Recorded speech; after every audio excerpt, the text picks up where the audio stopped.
今年我们种的这个草莓呢，是我们种草莓有史以来长得最差的一次啊。同样，在我们今年通过无土栽培模式种植的所有的作物当中，这个草莓的长势也是最差的。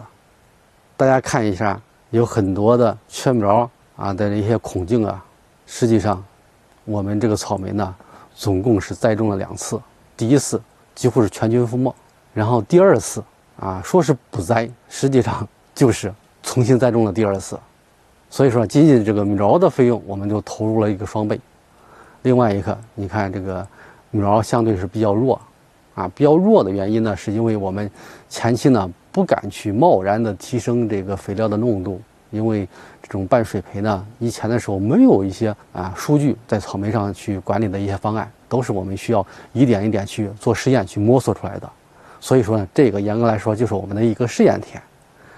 第3个，大家看一下这个果子呢，相对来说比较小，但是花芽分化没问题。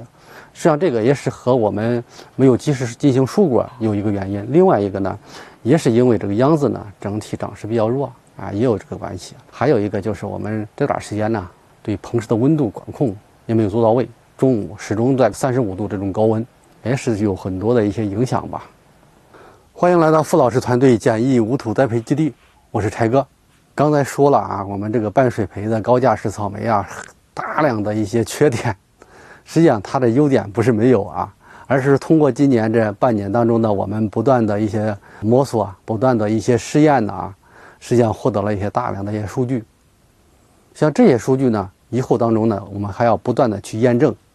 啊。我们相信呢，经过2-3年时间，这种半水培的高价式草莓种植方案呢，将会形成一个标准化的一个种植方案啊。我们经常说啊，你这个半水培的草莓啊，要比机制栽培的草莓设施投入成本要低1倍。你不仅要比别人低1倍，成本要低，你还要保证你在管理上要比别人更容